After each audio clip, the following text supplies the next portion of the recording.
That night, the rain came down hard over Chicago. In a hidden alley behind the Halsted district, the most powerful man in the city was kneeling on the cold, wet concrete, the muzzle of a gun pressed against the back of his neck. Ronan Ashford, a name that made bankers sweat in air-conditioned rooms, a name the toughest men on the docks only dared to speak in whispers. And now, he was one squeeze of a trigger away from the end. His charcoal gray suit clung to his broad shoulders, soaked through with rain. 3 masked figures surrounded him, quiet, precise, the kind of men who had done this long enough to waste no words. They knew his schedule. They knew his route. They knew how to pull every bodyguard to the other side of the city with a single fake phone call, which meant whoever wanted him dead tonight came from the inside. "Any last words, Mr. Ashford?" The gunman's voice was flat and calm, like a man reading off an invoice.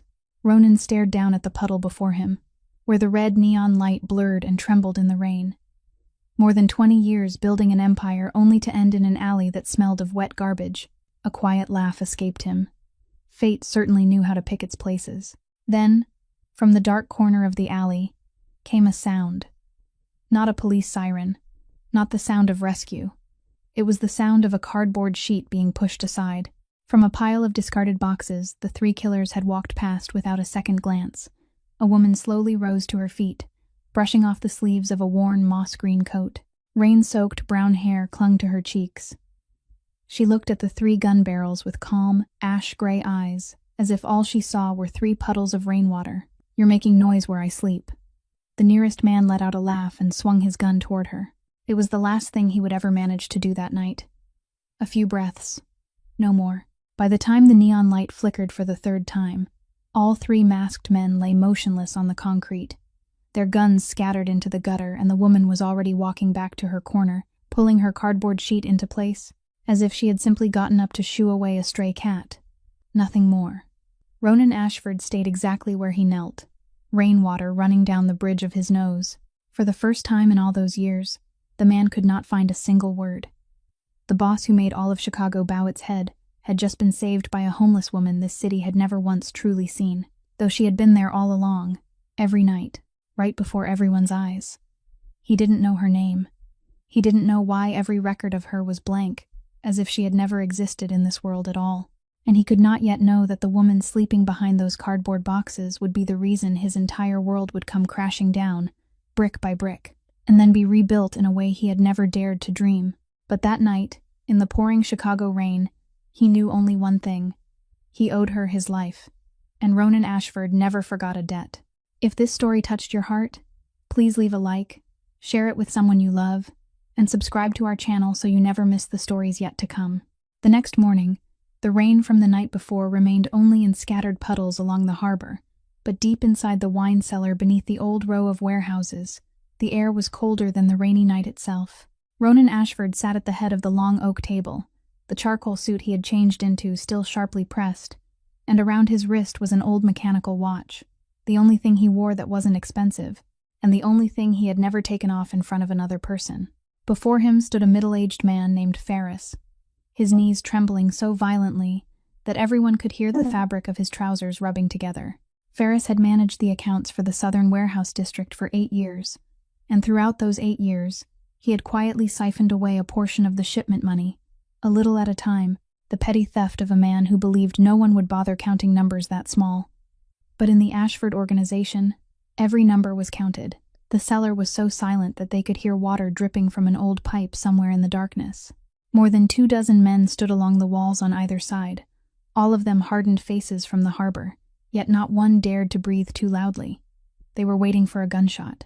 In this world, Ferris's crime had always ended in only one way. Ronan didn't look at Ferris. He looked at the watch on his wrist, slowly removed it, and placed it on the wooden table so gently that it didn't make a sound. Then he raised his eyes, and the cold steel blue of them sent Ferris collapsing fully to his knees. Ronan spoke in a voice no louder than the dripping water, telling him that from this moment forward, nothing Ferris possessed belonged to him anymore. Not his house, not his car, not the money in any of his accounts, not even his name in this city. Before the sun went down, Ferris was to leave Chicago, and no city within reach of the organization would ever again offer him a place to lay his head. Ferris lifted his tear-soaked face, and stammered that he would rather be allowed to die, because he understood what this sentence meant. It meant living with nothing left to hold on to. Ronan rose, fastened the button of his suit jacket, and delivered one final sentence before turning away. He wanted Ferris to live with zero, to live with it for a very long time, just as Ronan himself once had. The entire cellar lowered its head as he passed. Not a single gunshot rang out that morning, but everyone present understood that they had just witnessed something more terrifying than bullets. They had seen a man who didn't need anger to punish, and didn't need blood to make an example of someone. That was why, after all these years, the Ashford name still stood firm over this harbor, among men who knew no language except their fists. Wade Corrigan was already waiting at the foot of the stairs, a black coat folded neatly over one arm, carrying the composed manner of a man who had walked behind his employer for 20 years. Corrigan was the only person permitted to approach Ronan without warning, the only one who knew the safe combinations, the schedules, and even the smallest habits, such as the fact that Ronan always drank his coffee without sugar and never sat with his back to a door. In everyone else's eyes, Corrigan was the perfectly loyal right-hand man, the shadow that never left the crime boss's side. The two men walked down the corridor, damp with the breath of the lake, and Ronan spoke without turning around, his voice returning to its usual coldness. He wanted two matters dug out by the roots. The first was the message from the night before, the one promising an old dossier connected to his father, the bait that had drawn him alone into the Halstead district like a fish biting down on a hook. Whoever had sent that message knew exactly where his only weakness lay. They knew that merely mentioning the two words Patrick Ashford would make even the most cautious man in Chicago leave every bodyguard behind. Whoever it was, they weren't an outsider. Corrigan nodded, not a trace of emotion disturbing his expression, calmly receiving the order as he had received thousands of orders over the past 20 years. The second matter made Ronan stop beside the car. His gaze turned toward the gray waters of Lake Michigan, and his voice slowed by half a beat. The woman in the moss-green wool coat from the Halstead alley. He wanted to know who she was. Corrigan replied that he had put people on it since midnight, but the results were so strange that even he found them difficult to believe. No identification papers, no social security number, no tax records, no banking history, not a single photograph in any system. The woman was completely blank, as though she had never been born into this world. Ronan remained silent for a long time. An ordinary man might hear that and assume she was simply a drifter whom no one had ever bothered to record. But Ronan had lived too long, in a world of secrets, to believe anything so simple. Poor people still left traces behind: an application for public assistance, a hospital admission, a police warning. Only names that had once touched something dangerous enough were erased this thoroughly, wiped away by professional hands, hands backed by official seals and authority. That emptiness wasn't nothing. It was a grave someone had taken great care to dig. Ronan climbed into the car and looked at his reflection in the darkened window, and for the first time in years, he felt something almost like curiosity. A woman whose name had been erased by the entire world had just saved the life of a man whose face the entire world was forced to remember. He gave the order quietly. Find her, at any cost, but don't let her know. The black car rolled away from the harbor, carrying an unpaid debt and two unanswered questions, while Ronan Ashford remained unaware that both answers would eventually lead him to the same address, an old red brick house standing humbly in the Halstead district, where the air smelled of baked goods, and a little bell chimed whenever someone pushed open the door. Less than half an hour's drive from Ronan Ashford's harbor, the Halstead district welcomed the morning in its own way, with shopkeepers rattling up their metal shutters, the smell of roasting coffee mingling with steam rising from the still wet pavement, and hurried crowds pouring toward the elevated train stations with their collars turned high. Amid that current of people, at the mouth of an alley behind the row of storefronts, the woman in the moss-green wool coat carefully folded her sheet of cardboard, tied it into a small roll, hid it behind a large trash bin, and sat down on the cold stone steps of a shuttered building. Over the past 7 years, Delaney Ward had learned the rules by which invisibility worked. People didn't hate her. They didn't chase her away. They simply didn't see her. The eyes of passers-by always slid past the place where she sat as though she were a lamppost, a fire hydrant, some object permanently attached to the sidewalk. One mother pulled her child along a little faster when they passed. One gentleman stood directly in front of her for a long time, talking on his phone about his second vacation home by the lake. never once lowering his eyes. Long ago, in another life, invisibility had been her most valuable weapon, something forged through punishing training and traded for survival. Now it was merely the sentence this city carried out upon her every day, without a courtroom, without a verdict, and she had stopped resisting it a long time ago. She ate when she found food, slept when the weather allowed it, and never spoke to anyone for more than 2 sentences, because the third sentence was always a question, and questions led back to the past, a place she would never return to again. That afternoon, while Delaney sat with her back against the brick wall behind the market, a scent reached her before the sound of footsteps did. The smell of chicken soup simmered with celery and thyme, a warmth so tender it was almost painful to someone who had spent too long breathing, nothing but exhaust fumes and the stench of wet garbage. Then a pair of worn canvas shoes stopped directly in front of her, and a steaming bowl of soup was placed carefully and neatly on the stone step, along with a spoon wrapped in a clean paper napkin. Delaney looked up and found herself meeting the warm brown eyes of an elderly woman whose silver hair was gathered neatly at the nape of her neck, whose blue apron was still dusted with flour, and whose small frame stood with the steady strength of someone who had spent 70 years on those feet without ever bowing to anyone. Then the old woman said something that brought Delaney's entire world to a halt. She said, "Delaney, it's colder today than it was yesterday. Eat while the soup is still hot. Not hey, you, not the woman on the corner." Her name, her real name, spoken clearly and gently, as though it were a name worth saying aloud. Delaney's hand trembled as she accepted the bowl, the first time her hand had shaken in 7 years, and she had to lower her eyes to hide what was rising inside them. She later learned that the old woman had noticed her weeks before, had asked the newspaper vendor at the end of the street, and the man who cleaned the church, slowly piecing together the name its own owner had abandoned. The old woman sat down beside her on the stone step, slowly and naturally, as though sitting beside an old acquaintance, then introduced herself as Dorothy Mercer, though everyone in the neighborhood called her Miss Dot. She added that her restaurant was 2 blocks away, that every afternoon there were always a few bowls of soup left over, and that letting them go to waste would be a terrible shame. Delaney finished the soup in silence, and when she tried to return the bowl, Miss Dot rose, brushed the flour from her apron, and told her she could bring it back to the restaurant and have dinner while she was there. That was how she drew Delaney into the Blue Finch, not through pity, but through a small excuse that allowed the person receiving kindness not to feel indebted. The restaurant occupied the ground floor of a red brick building more than 100 years old, 3 stories tall, with white painted window frames flaking in places, and a wooden sign bearing a faded blue finch, worn pale by years of rain and sun. Inside were mismatched wooden tables, comfortably cluttered and warm like a grandmother's kitchen. On the wall beside the cash register hung a small chalkboard, handwritten in white chalk, its message retraced many times over the years. No one leaves through that door with an empty stomach.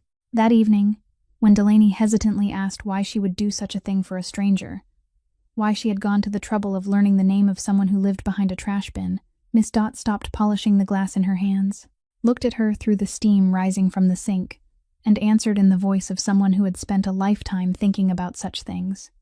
"People aren't invisible because they're poor, child. They're invisible only when no one is willing to look." That night, she led Delaney upstairs to the attic room on the 3rd floor, a small room with a round window overlooking the street, an old iron bed, and spotless white sheets that still carried the scent of sunlight. She said only that leaving the room empty was a waste, that Delaney could stay there for the time being and consider it payment for watching over the house. Delaney stood in the middle of that room for a long time after the old woman had gone downstairs, one hand resting on the smooth sheet, the first soft thing to touch her life after 7 years of concrete and cardboard. But it wasn't the room that broke her. Near midnight, when she crept down to the kitchen for a glass of water, she found a plate of food carefully covered beneath a mesh food cover on the wooden table beside the window, along with a small note written in the slanted hand of an elderly woman. "Here's your portion. I left it out in case you get hungry in the middle of the night." Delaney sat down before that plate and didn't pick up her spoon for a very long time. In 30 years of life, through foster homes, military service, battlefields, and sidewalks, no one had ever saved a portion of food for her. No one had ever thought that she might grow hungry in the middle of the night. The woman who had taken down 3 gunmen within a handful of breaths without so much as a change in her pulse sat there that night and wept in silence before a plate of food slowly growing cold beneath the warm yellow kitchen light. inside a red brick house she didn't yet know she would have to fight to protect, in a way no one in the entire city could possibly imagine. The days that followed passed to a rhythm Delaney had never known in her life, the rhythm of having a home. She still woke before dawn out of old habit, but instead of opening her eyes beneath a bridge, she saw the first light of morning slipping through the round window of the attic room, and instead of car horns, she heard Miss Dot moving about in the kitchen below, the rush of water from the faucet, and the heavy sound of a cast-iron skillet being set over the flame. She began helping with small tasks, carrying sacks of flour up from the storeroom, repairing the squeaking door hinge, replacing the hallway light bulb, chores her skilled hands finished in the blink of an eye, leaving Miss Dot to praise her over and over, saying her girl was handier than any repairman in the neighborhood. Those two words, her girl, came from the old woman as lightly as breath, but Delaney had to turn her face away each time she heard them. Then Saturday morning came, and Delaney understood why the entire neighborhood called the Blue Finch the heart of Halstead. Miss Dot had been standing beside the large cast-iron skillet since early morning, pouring ladle after ladle of golden batter, while the scent of pancakes sizzling in butter drifted all the way to the end of the street, like an invitation that needed no words. It was a tradition that had continued for more years than anyone could remember. Every Saturday morning, the restaurant made blueberry pancakes for the neighborhood children. Every child who came received a serving, and no child ever had to pay. Under Miss Dot's rules, they owed only one thing in return. They had to laugh as loudly as they could, and laugh they did. Nearly a dozen children crowded around two wooden tables pushed together, their cheeks bulging with pancakes, their lips smeared with purple blueberry jam, all of them competing to tell stories about school or about someone's dog that had just given birth to 5 puppies, their bright laughter colliding like wind chimes. Delaney stood behind the counter helping Miss Dot pour milk, and before she realized it, she was smiling along with them, an unguarded smile she had believed she'd lost somewhere very far away. Among the children was a little girl of about 7 named Poppy, the daughter of the baker at the end of the street, with shining golden hair braided into 2 plaits, and one newly grown front tooth, still leaving a small gap in her smile. Poppy was the most observant child among them, and for the past several days she had stared at Delaney with wide, admiring eyes whenever she saw her repairing something or carrying a heavy load. That morning, after the other children had finished eating and spilled out into the street to play, Poppy lingered behind, both hands hidden behind her back, her feet fidgeting for a long while before she finally dared to approach Delaney. Then the little girl held out a drawing, her voice filled with equal parts nervousness and pride, and said she had drawn it for Delaney. But Delaney mustn't laugh. On the paper was the figure of a woman drawn in crayon, the crooked, clumsy lines of a child, wearing a moss-green coat whose color spilled beyond its outlines, standing with both arms spread wide before a red house with a blue bird perched on the roof. Above it, written in uneven capital letters with 3 different crayons, were the words, "The Lady Knight of Halstead." Poppy explained in the most serious voice a 7-year-old could summon that her mother had told her knights were people who protected everyone, and since Delaney repaired Miss Dot's doors and carried heavy things for her, that meant Delaney truly was a knight. Delaney lowered herself onto one knee until she was level with the child's eyes, accepted the drawing with both hands, and heard the clear pounding of her own heart. Those hands had once held steady around the most dangerous things a human being could carry. They had endured the harshest trials without a single tremor. Yet now, before a crayon drawing lighter than a leaf, they shook so visibly that she couldn't hide it.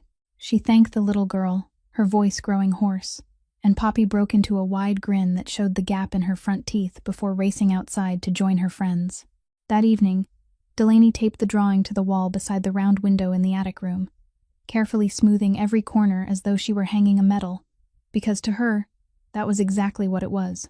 It was the first medal she had ever received, not for bringing someone down, but for helping someone stand. Life continued in that quiet, gentle way until one weekday afternoon, when the restaurant was nearly empty and Miss Dot was in the back kneading dough. The bell above the door chimed, and a tall man stepped inside wearing an impeccably tailored charcoal suit, the kind of clothing that looked completely out of place among the worn wooden tables and chairs of the Blue Finch. The man chose the table in the darkest corner, sat down, and when Delaney approached, he ordered blueberry pancakes and black coffee without sugar, his voice deep and concise, his eyes never leaving the window overlooking the street. He ate slowly and deliberately, finishing every bite without leaving so much as a crumb, drained his coffee, then placed a bill on the table worth 10 times the amount of the check. He rose, fastened the button of his suit jacket, and left without another word, without waiting for change, without looking at anyone. The bell above the door chimed behind him as it swung closed. Delaney stood beside the counter with the cleaning cloth still in her hand, watching through the window as his tall figure disappeared from view. She had recognized him the instant he stepped through the door. She recognized those shoulders, that walk, and the face she had once seen lowered over a rain puddle shimmering beneath red neon light. But she said nothing. She merely cleared away the spotless plate and the empty coffee cup in silence. What Delaney didn't notice was that Miss Dot had been standing in the kitchen doorway behind her for some time, her flour-covered hands motionless against the towel she was holding, her warm brown eyes following the stranger's, retreating back through the glass, with an expression unlike anything Delaney had ever seen there before, deep and distant, as though the old woman were seeing something that no one else in the restaurant, not Delaney, and not even the man who had just walked away, knew anything about. That morning began like every other morning at the Blue Finch, with the smell of freshly brewed coffee and the sound of the cast-iron skillet on the stove, until the low rumble of engines from the street made the cups on the shelves tremble faintly. Delaney looked up first, an old reflex awakening inside her before thought could catch up. And through the window she saw 3 gleaming black cars pull up one behind another directly in front of the restaurant. The kind of cars the Halstead neighborhood had probably never seen remained parked there for more than a minute. The door of the middle car opened, and a man nearing 60 stepped out, his silver hair arranged strand by strand, his cream-white suit untouched by so much as a speck of dust, and a smile already waiting on his lips before he had even met anyone, the kind of smile perfected through hundreds of ribbon cuttings and charity check presentations before cameras. Behind him came 2 assistants, carrying leather briefcases, followed by a tall, lean man with closely cropped salt and pepper hair, whose cold eyes swept over the entire front of the building from foundation to roof, the gaze of someone who had come to place a value on something that would soon belong to him. The silver-haired man pushed open the door, the bell chimed, and he spread his arms as though returning home, offering a good morning in a voice as sweet as poured honey, and declaring that this must be the renowned Blue Finch he had heard so much about. He introduced himself as Prescott Vaughn, chairman of Meridian Point, and said he had come to bring the owner wonderful news, the greatest news of her life. Miss Dot wiped her hands on her apron, invited him to sit, and poured him coffee properly, just as she would for any other guest, while Vaughn began a speech polished, smooth by repeated use. He described Lakeshore Crown, a resort and commercial complex that would transform the entire Lakeside district, bring jobs to thousands of people, and, by extraordinary good fortune, place her red brick building directly at the heart of the plans.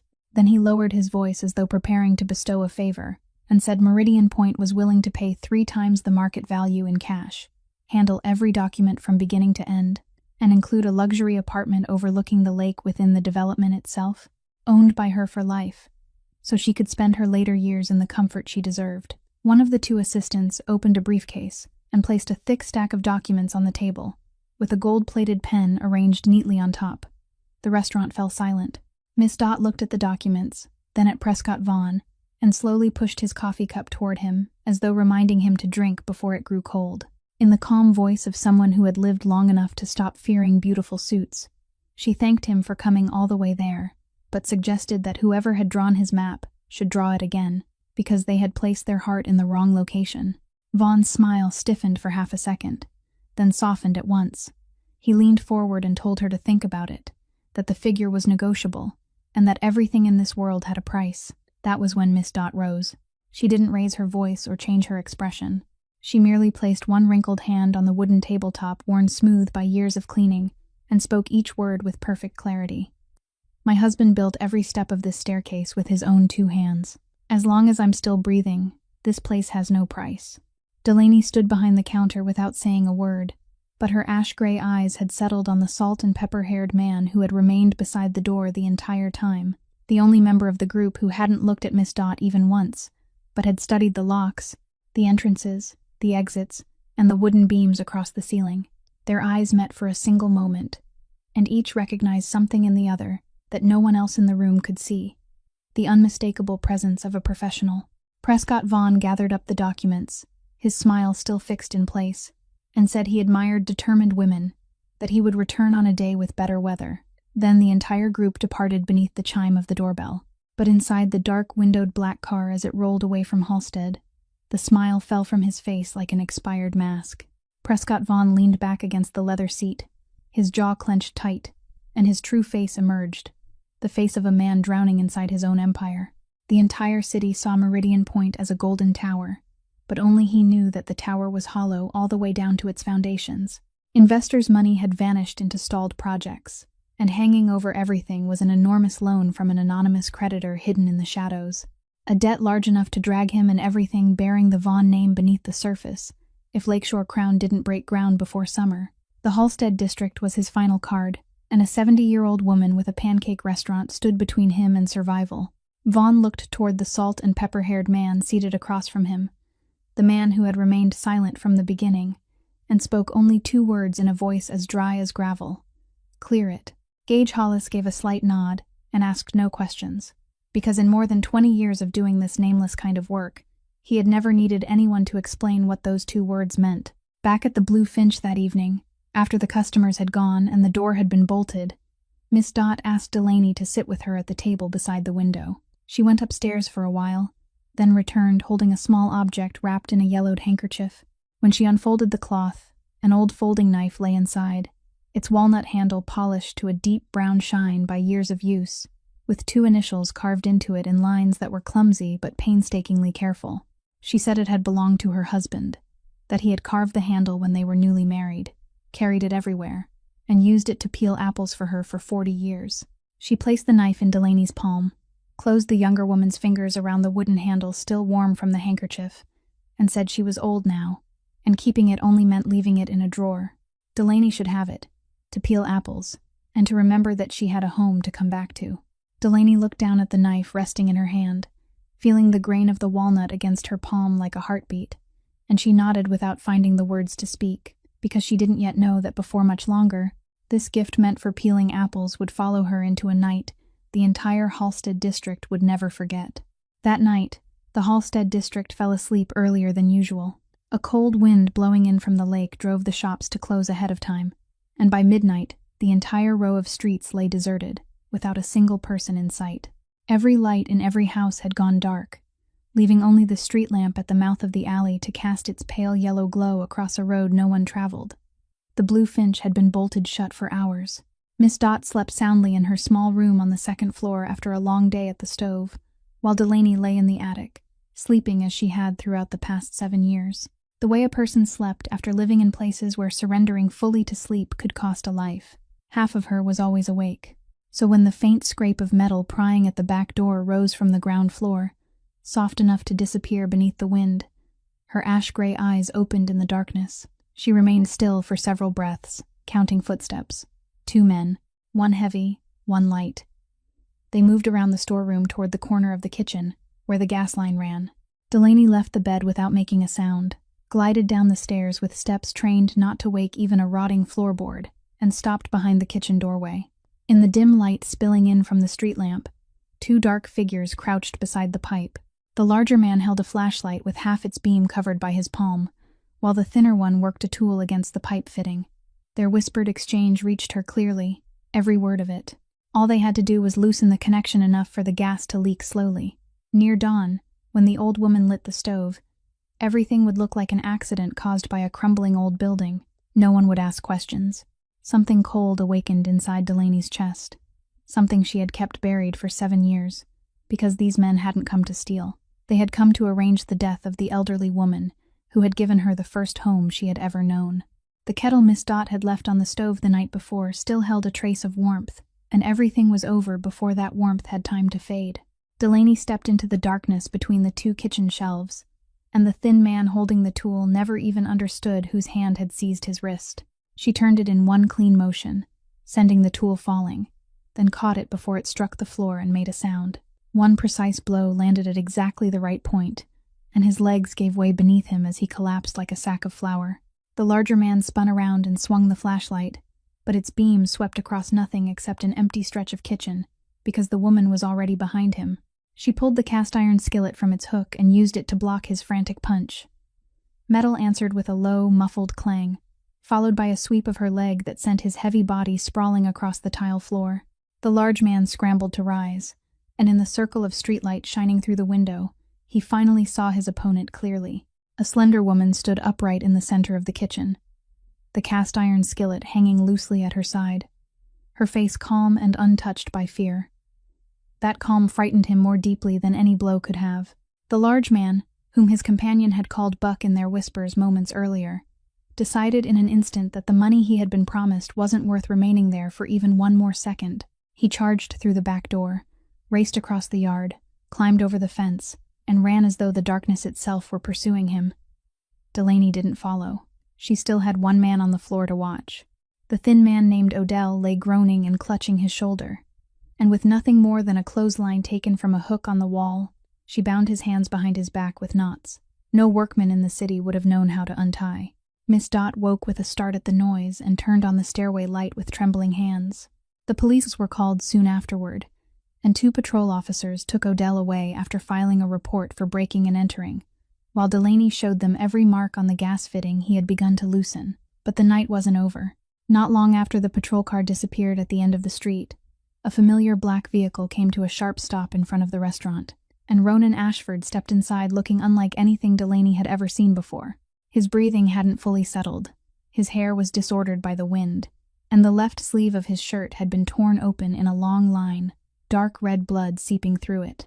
His people had been quietly watching the neighborhood ever since the afternoon he visited the restaurant, and news of the intrusion had reached him almost immediately. While speeding toward Halstead, he had intercepted the large man fleeing near the end of the street. A brief struggle followed before the man managed to break free and vanish into the darkness, leaving a gash across Ronan's arm from a jagged piece of metal on the fence. Miss Dot hurried forward in alarm and tried to bandage him, but Delaney silently took down the old woman's tin sewing box from the top of the cabinet, pulled a chair beside the table, and told him to sit in a voice that allowed no refusal. Beneath the warm yellow kitchen light, she cleaned the cut and threaded a needle with movements so practiced that Ronan raised one eyebrow.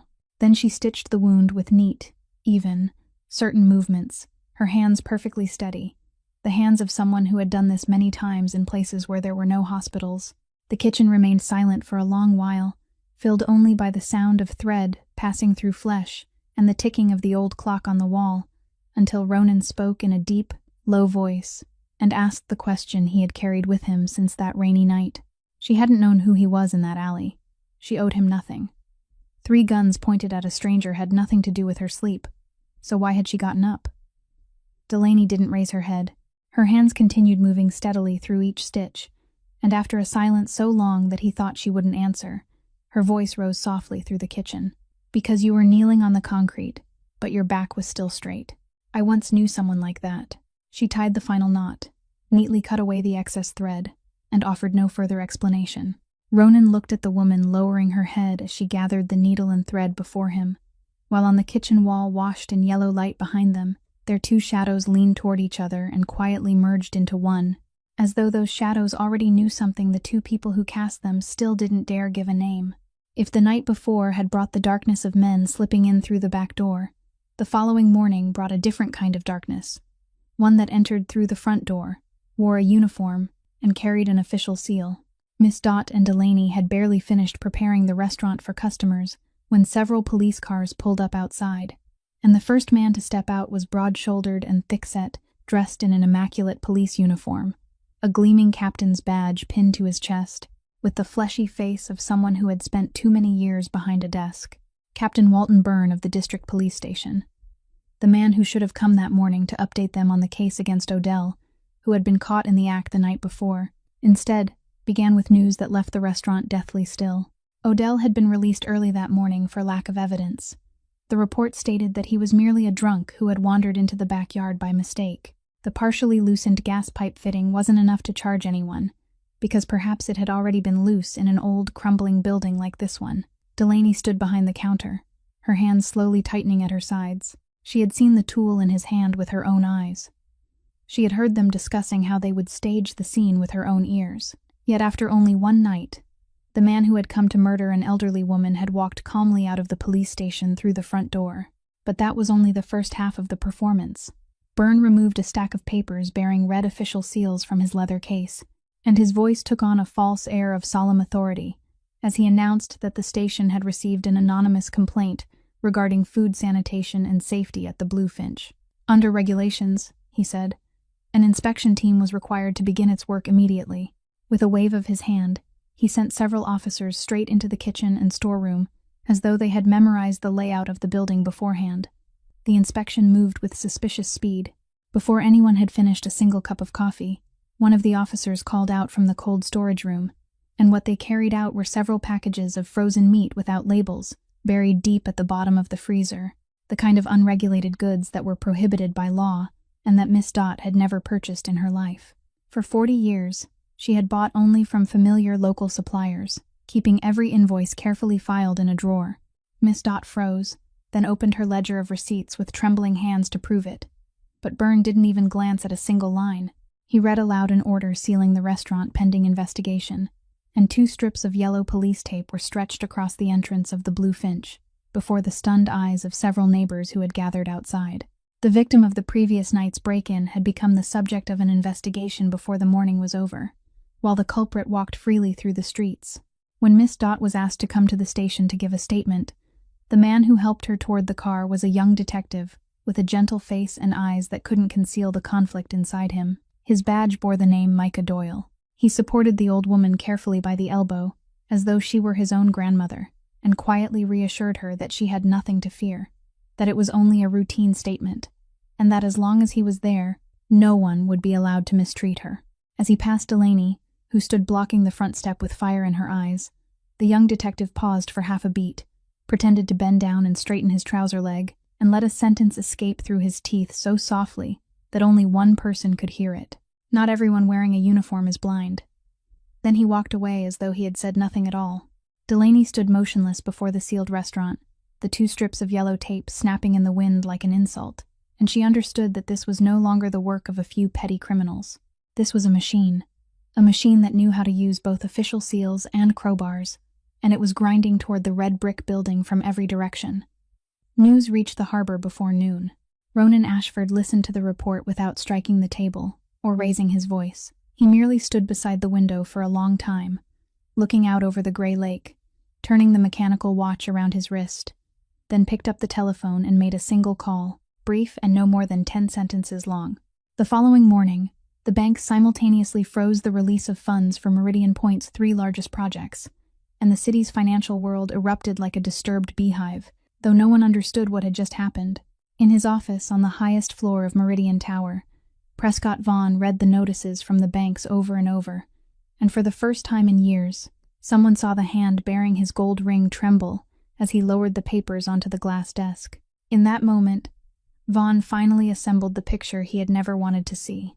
The shadowy connections surrounding the Halstead district, the stubborn pancake restaurant, and now the invisible hand that had shut off his flow of money overnight all pointed to a name he had never dared imagine, the name behind the enormous secret loan hanging over his neck like a blade, Ronan Ashford, the man to whom he owed more than he could ever repay, and the man whose people, dear God, whose people had touched something that belonged to him. Vaughn collapsed into his chair and loosened his tie, understanding that he had no road left behind him. If the debt came due, he was finished. If he stopped the project, he was finished. The only path remaining was forward, faster, more ruthless, regardless of whether the person standing in his way was an elderly woman or the crime lord who ruled the entire harbor. And so, with Prescott Vaughn's desperate machine accelerating on one side and Ronan Ashford's cold power tightening its grip on the other, 2 enormous gears of the city began grinding against each other. Directly between their crushing teeth, small and weathered, stood a red brick building with a faded blue bird painted on its sign, a place where an elderly woman still believed kindness was worth preserving above everything else in this world, and where another woman had sworn to herself that this time she wouldn't allow another home to be taken from her. The restaurant had been sealed, but the yellow tape blocked only the door through which customers entered. It couldn't keep out those who already lived inside. During the days when Miss Dot had to travel back and forth between the house and the police station to complete her interviews, Delaney remained behind to guard the red brick building like a soldier who needed no one to assign her the duty. She inspected every lock, every hinge, every window, added another bolt to the back door where the 2 men had forced their way in, and while shifting several heavy storage shelves to make that entrance more difficult to reach, she noticed something unusual that 7 years of living by instinct had taught her never to ignore. The sound of her own footsteps across the storeroom floor wasn't even. One section answered with a hollow thud unlike the rest. Delaney moved the wooden platform beneath the supplies, brushed aside layers of dust and sawdust that had gathered there for untold years, and uncovered an old wooden trapdoor with a rusted iron ring, the kind of storage cellar common beneath century-old houses in that neighborhood, but long forgotten by everyone. She lit the oil lamp hanging in the storeroom, descended one creaking wooden step at a time into the earth, and what awaited her below wasn't wine or old furniture as she had expected, but wooden crates arranged neatly along the stone wall and carefully covered with tarps.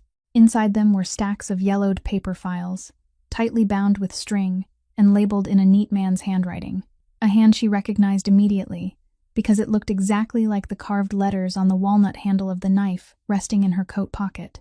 Miss Dott's late husband, old Mr. Mercer, whom everyone in the neighborhood remembered as a gentle carpenter, had apparently spent the final years of his life quietly doing something no one knew about.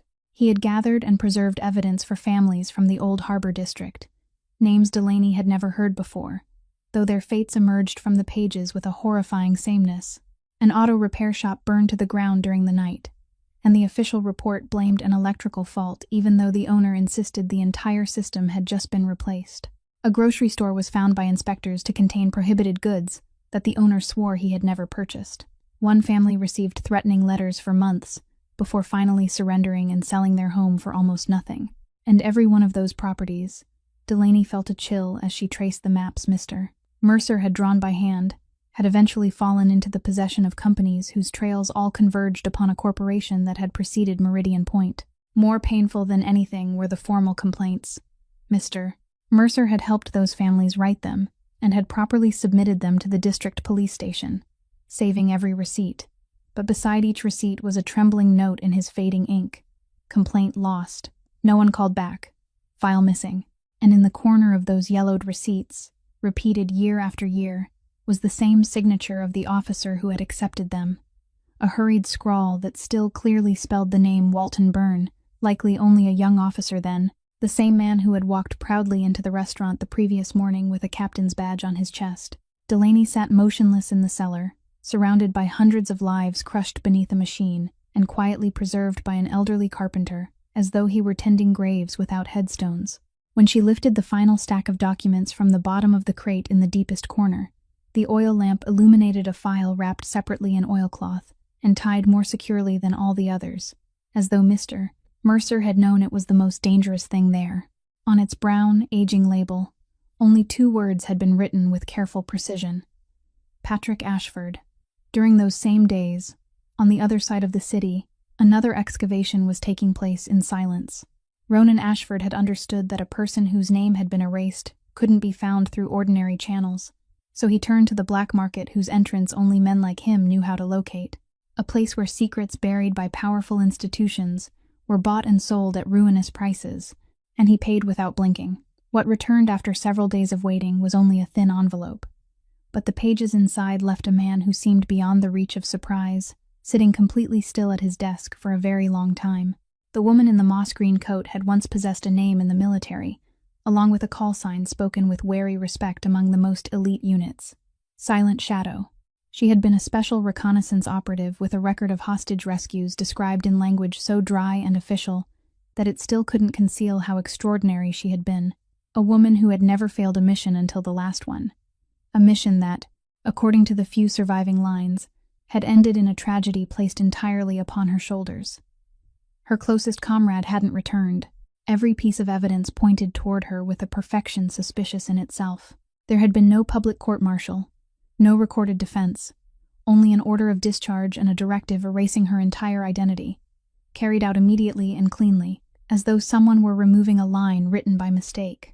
For 7 years, the woman who had returned so many hostages to their families had lived without documents, without a past, without the right to prove her innocence, sleeping behind piles of cardboard in an alley of the city she had once bled to serve.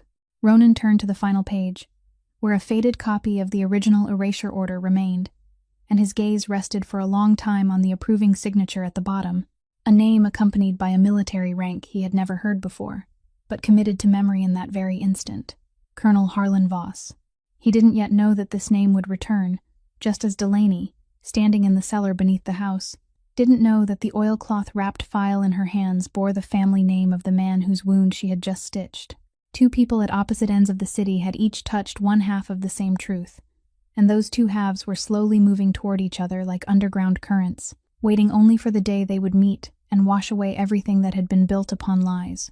Delaney didn't open the oilcloth-wrapped file alone, because the instant she read the name on the label, she understood who had the first right to see what was inside. The following evening, when the familiar black car arrived in response to her message, Delaney led Ronan into the cellar beneath the house, the oil lamp casting their two shadows long across the century-old stone wall, and placed into his hands the file an elderly carpenter had wrapped as carefully as though it were a bomb. She spoke only one quiet sentence.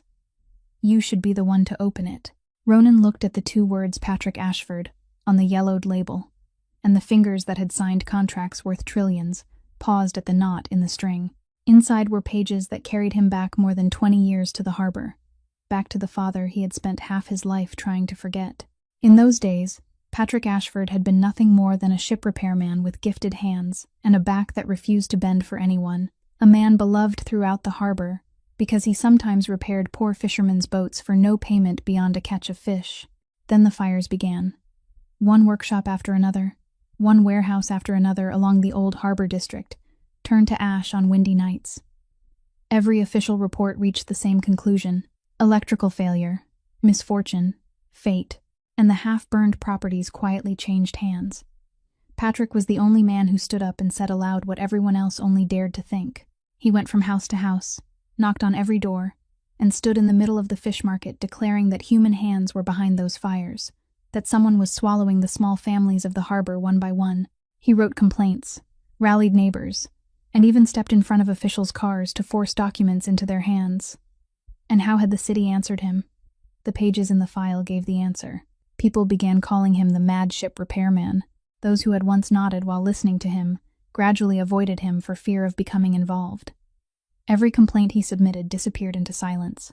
Then, one winter morning, his body was found in the water beneath the pier. The report contained only a few lines. He had slipped during the night. Alcohol had been found in his blood. He was responsible for his own death. An entire human life was closed with the cold language of paperwork. But old Mr. Mercer hadn't believed it, and he had done what the entire city had refused to do. He had preserved everything. Inside the file was a copy of the scene examination report, certified by a private inspection company that had recently won every inspection contract around the harbor. On the line identifying the employee who had conducted the examination was the name Gage Hollis, only 22 years old at the time, his immature signature resting beneath the conclusion that had cleared the path for everything that followed. Mr. Mercer had also written a note in the margin in fading ink. 2 fishermen had said they saw Patrick leave the restaurant sober that night. He hadn't been drinking because he was scheduled to deliver a boat the following morning. But who would bother recording the word of fisherman in an official report? Ronan reached that passage and couldn't continue. He closed the file with a strange and deliberate care, thanked Delaney in a voice so steady it was frightening, climbed out of the cellar, got into his car, and drove alone into the night, without bodyguards or an escort. The car didn't take him back to the penthouse overlooking the lake. It carried him to an old garage beneath an overpass where he stored cars he never used. There, between 4 concrete walls with no one present before whom he had to preserve his dignity, the most powerful man in Chicago turned off the engine and remained inside the car for a very long time. Then he opened the door and stepped out. He managed only a few steps before all strength seemed to leave his knees, and he collapsed onto the cold concrete floor, his back against the side of the car, the file still clutched tightly to his chest. For more than 20 years, the 10-year-old boy he had once been had grown up ashamed of his father, ashamed whenever neighborhood children mocked the words Patrick had shouted in the fish market, so ashamed that he abandoned the Ashford name during his earliest years of struggle and reclaimed it only after he had become powerful enough that no one dared laugh at it anymore. He had built an entire empire upon the foundation of that shame, telling himself he would never be as foolish as his father, would never believe that justice could stand unarmed, and would never allow anyone to trample him. Yet the man the whole city had called insane had been the only one who saw the truth, the only one who dared remain standing while the entire harbor bowed its head. A father who had died alone with the label of a drunk fastened to his life, while somewhere else in that same city, his son was learning to forget him and feeling ashamed of him. The first sob broke from Ronan Ashford's chest with the dry sound of wood splitting. Then his shoulders began to shake, and the first tears he had shed in more than 20 years fell onto the dusty concrete floor. They weren't the tears of a defeated man. They were the most belated tears in the world. The tears of a son apologizing to someone who could no longer hear him. He didn't hear the footsteps, but he felt the warmth when Delaney sat down on the concrete beside him, leaving exactly enough distance between them. She didn't touch him. She didn't place a hand on his shoulder. She didn't offer a single word of comfort, because she understood better than anyone that some things shattered too deeply for words to hold together. All a person could do was sit beside the wreckage, silently stand watch over it, and wait for it to rise on its own. They remained there for a long time in the cold garage, two people crushed by the same city in different ways, one stripped of her name, the other stripped of his father, until Ronan finally lifted his head and wiped his face with the back of his hand like a child. When he spoke, his voice had returned to cold steel.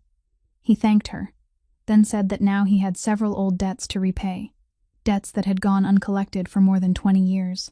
The next several days passed in a silence stretched as tight as a drawn wire, and then one evening, Miss Dot decided that even if the restaurant had been sealed, her kitchen was still her kitchen, and no official order could forbid an old woman from cooking dinner for her 2 children. That was what she called Delaney and Ronan, her 2 children, even though one was a former special operative, and the other was a man before whom the entire city lowered its head. Because the restaurant's electricity had been cut under the sealing order, she lit candles, white candles placed in glass cups along the wooden table beside the window, and beneath their warm glow, the old restaurant became strangely beautiful, like an old photograph illuminated from within. Miss Dot prepared the poor family's stew, she insisted, tasted best when eaten with an old spoon. Delaney helped set the table, and Ronan Ashford, a man with an entire team of private chefs at his command, sat peeling onions because an elderly woman in an apron had told him to, and he performed the task with such grave concentration that Delaney had to turn away to hide a smile. They ate to the quiet crackle of candle flames and the wind moving through the street outside. No one mentioned the seal, Meridian, or the forces tightening around the house, because all 3 of them understood without saying it that this dinner was a borrowed moment of peace, and no one wasted a borrowed moment of peace speaking about enemies. When Miss Dot brought out dessert, a small plate of blueberry pancakes dusted with powdered sugar, Ronan set down his spoon, studied the pancakes for a long while in the candlelight, and told them something he had never told another soul. He said that during the winter when he was 10 years old, only a few days after his father's funeral, he wandered through the Halstead district on a bitterly cold afternoon and stopped outside a brightly lit window. Inside, people were eating, laughing, and talking, and the warmth seemed to spill all the way onto the sidewalk, while he stood outside and watched, because the little boy had nothing in his pockets, and no one left behind him. He said he had been about to keep walking when the restaurant door opened, and a woman in a blue apron stepped into the cold carrying a steaming plate of blueberry pancakes. She placed it in the boy's hands and said, with a carefully irritated voice, that he would be doing her a favor by eating them because she had measured the batter wrong that day, made one serving too many, and it would be sinful to throw it away. Ronan paused, slowly turning the mechanical watch around his wrist, then continued in a lower voice, saying that only much later had he understood that no one had measured the batter wrong. The woman had simply lied so an orphaned boy could eat without lowering his head, so he could believe he was helping someone else instead of receiving charity. And throughout that entire winter, the restaurant somehow measured the batter wrong exactly once every week, always on the day he passed by. He looked up, his eyes resting on the plate before him, and spoke the sentence Delaney knew she would remember for the rest of her life. Now I could buy this entire city, but the only thing I truly long for is to have someone lie to me kindly like that one more time. The restaurant fell silent. A candle flame trembled softly. Delaney lowered her eyes to her hands resting on the table, while Miss Dot said nothing at all. She merely smiled, a gentle smile of bottomless depth beneath the candlelight, then lifted the teapot and filled Ronan's cup nearly to the rim, moving with the calm patience of someone who had waited a very long time to hear that story. Neither of the younger people noticed that her hand didn't tremble, that she showed no surprise, as though she had known every word before he spoke it. Only the wind outside changed direction. At that exact moment, the phone in Ronan's coat pocket began to vibrate. He answered and said nothing throughout the call, but his eyes changed, from warm to cold, and from cold to steel. When he placed the phone on the table, both Delaney and Miss Dot understood that the borrowed moment had come due. His people at the harbor had just reported that earlier that afternoon, Gage Hollis had met a group of unfamiliar men in a parking lot outside the city, men who moved like soldiers and carried long equipment cases.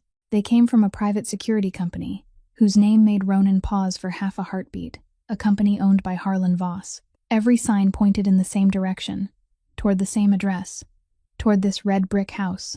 Tonight, Ronan rose and fastened his jacket. Delaney was already on her feet before he had fully stood. Their eyes met across the candlelight, and no further words were needed. Miss Dot looked at her two children, released the faintest sigh, then began clearing the dishes, slowly and neatly, like a woman who had survived enough storms to know that before the next one arrived, the wisest thing to do was wash the plates from a good and decent meal. The storm arrived even faster than expected, but the person waiting to meet it was ready before it had fully taken shape. Immediately after the call, Ronan raced into the night to gather his men from the harbor, because he understood that the unfamiliar team couldn't be taken lightly. While back at the red brick house, Delaney began doing the one thing she knew better than anything else in the world. Her first concern was Miss Dot. She guided the old woman down into the cellar beneath the storeroom, where the stone walls were thick. Air entered through an old ventilation shaft, and a passage opened into the backyard, an exit Delaney had discovered during her earlier inspection. She laid out blankets, set down a flashlight and drinking water, then instructed Miss Dot in a voice that was gentle but allowed no argument that no matter what sounds she heard above, she mustn't open the cellar door until she heard Delaney knock slowly, exactly 3 times. Miss Dot didn't object, but she insisted on returning to her room for one thing: the worn leather-bound recipe book she clutched against her chest like a child. She said her whole life was inside it, that a house could be rebuilt, but this couldn't, and Delaney didn't argue with her about that. She simply didn't know that this small decision by an elderly woman would one day become the thing that saved her heart. The cellar door closed, and Delaney stood alone in the darkened restaurant, drew one long breath, and then silent shadow went to work. She had no weapon, but she had never needed one, because the first lesson her old unit had taught her was that every room was filled with weapons if a person knew how to look. She removed the cluster of little bells from the front door, divided them into smaller groups, and strung them on sewing thread across the dark passageways at ankle height, not to stop anyone, but to become her ears. Each cluster had a different tone, so the instant she heard one ring, she would know which corridor the intruder had entered.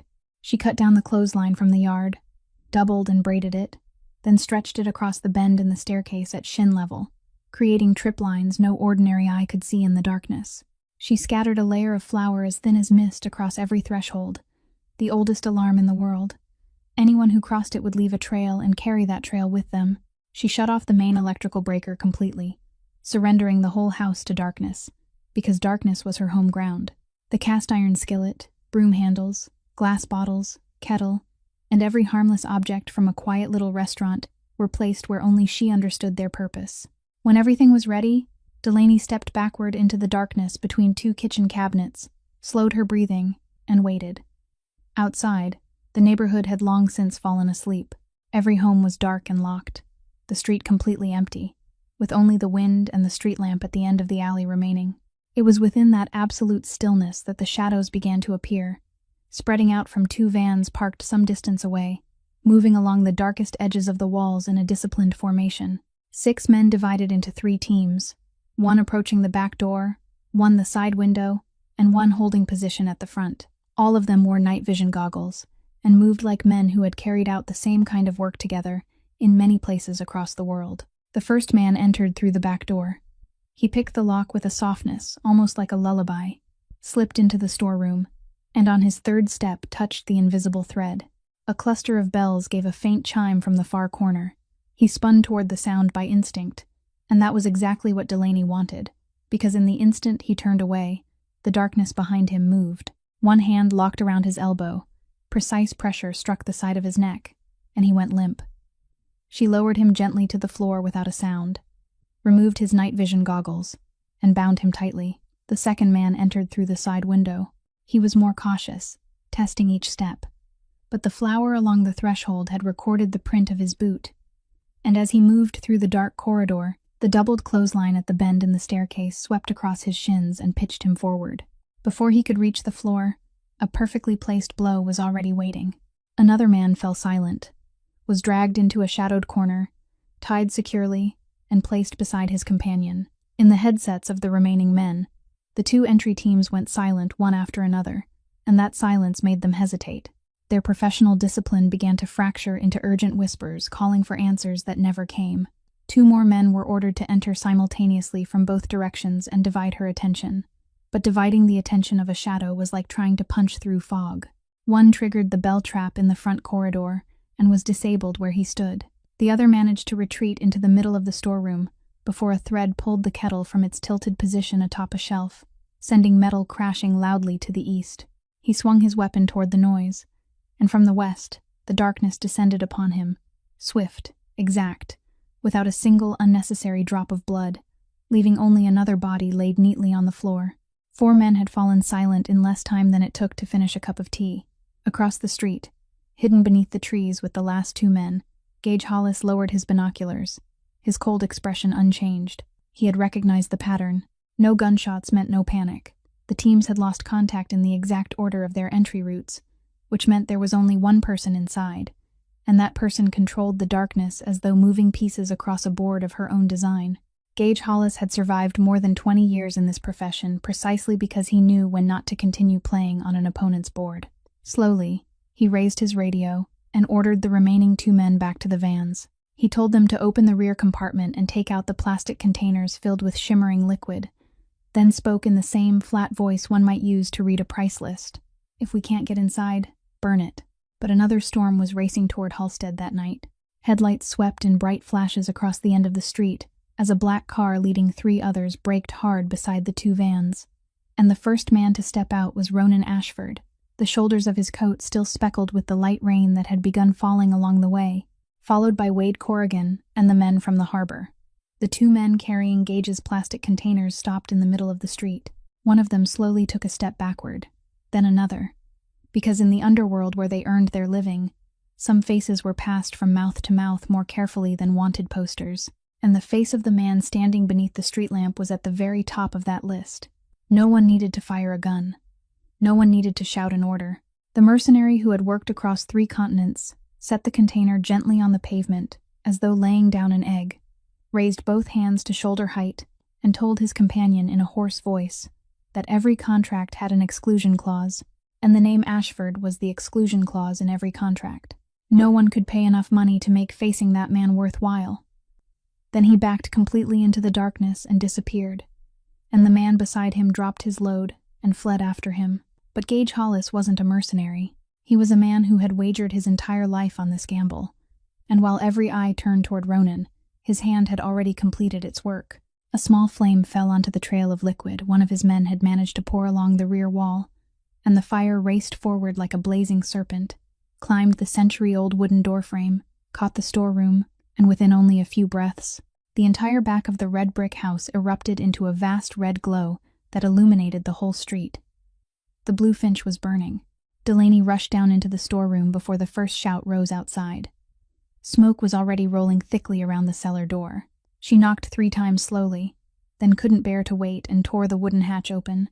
Beneath the trembling beam of the flashlight, Miss Dot was coughing violently, one arm still wrapped tightly around the recipe book pressed to her chest. The old cellar vent had somehow become a tunnel carrying smoke directly inside.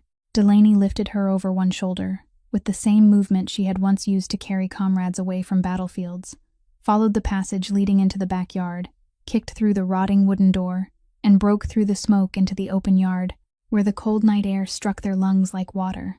But Miss Dot had breathed in smoke for too long. The moment they reached safety, her coughing weakened, her grip on the recipe book loosened, and her small body collapsed into Delaney's arms as softly as a leaf. Delaney lowered her to the ground, checked her breathing, and ordered Ronan's men to call an ambulance in a voice of command that made even the hardest men obey without hesitation. While kneeling there in the yard with both hands supporting the old woman's head, Delaney looked toward the end of the alley for Ronan, and that was when she saw it. The fire was burning brightly enough to illuminate every smallest detail on the street. And there, beside Ronan, Wade Corrigan stood listening to his phone, one foot resting lightly on the curb.